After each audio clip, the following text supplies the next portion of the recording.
tack. Tacking left hand forward.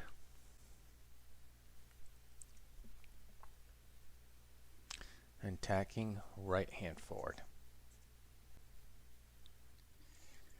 First thing you want to do is set up for the tack. You will do that by bringing the kite up to 12 o'clock and carving the board as far upwind as you can without stalling the board. So let's talk about the kite for a second.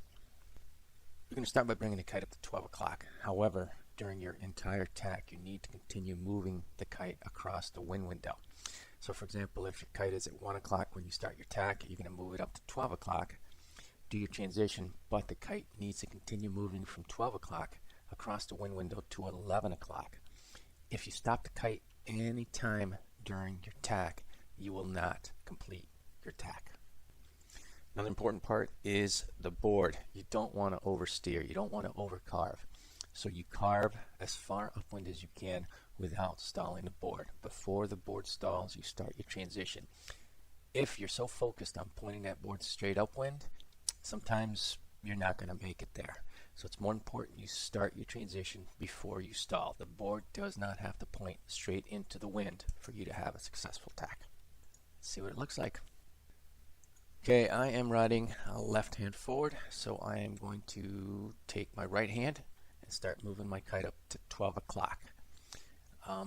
With my kite at 12 o'clock, I'm going to start the transition. So my kite is at 12 o'clock. However, I'm going to continue pulling with my right hand so that my kite goes beyond 12 o'clock to the other side of the wind window, so that when I am finished with my tack, I'm ready to sail away in a new direction. Now here's the upwind, here's the downwind, here's the wind direction, and I have started my transition. You will notice that my board is not pointing straight into the wind. Again, it doesn't matter. Had I tried to point it any further into the wind, I would have run the risk of stalling. So kite at 12 o'clock, I've carved as far upwind as I can. I start my transition, and when I'm done with my transition, since I've been constantly pulling with that hand, the kite is now exactly where I want it to be so that I can sail away. Once again, you stop moving that kite, you're not going to finish your tack. Going the other way.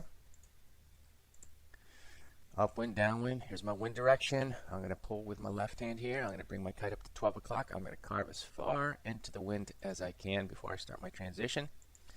Alright, right here my kite is at 12 o'clock and I have started my transition.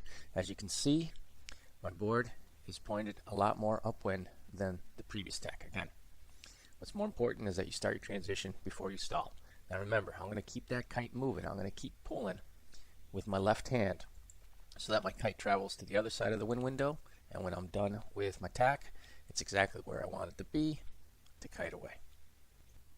Alright, step 2, the transition. With the kite at 12 o'clock and the nose of the board pointing as far upwind as you can without stalling it, you're going to sheet in, join your feet, and form a seat. The reason you sheet in at this point is because when you're stepping around the board, you want to get as light as you can on it. If you are carrying some weight on the board, when you start moving around, you're going to stall it, you're going to sink it, you're going to put it on its rail. So you need to sheet in during the transition and stay sheeted in to be really light. You're going to take your back foot and put it right up next to your front foot. Again, this is while you're sheeted in and you're really light. Now, how long your feet stay together depends on how aggressive the tack is, but it also is dependent sometimes on the water, whether it's flat, choppy, or wavy. You're also going to form a seat while you're weightless so that your butt is facing upwind, your knees are facing downwind, and your butt is going to end up going over the nose of the board. So once again, riding left hand forward, I'm going to take my right hand, I'm going to start pulling on that bar, I'm going to move my kite up to 12 o'clock. And with my kite at 12 o'clock, I am going to start my carve as far into the wind as I can. Before my board stalls, I'm going to start my transition by sheeting in to get really light on the board. I'm going to form that seat so that my butt is eventually going to go over the nose of the board and my knees are going to be pointing downwind, my butt's going to be pointing upwind. I'm going to take that back foot and put it right up here next to my front foot so that eventually my toes are pointing towards the back of the board or downwind. Right there. And off I go. Let's see what it looks like on the other side. Pulling with my left hand, bring in my kite up to 12 o'clock.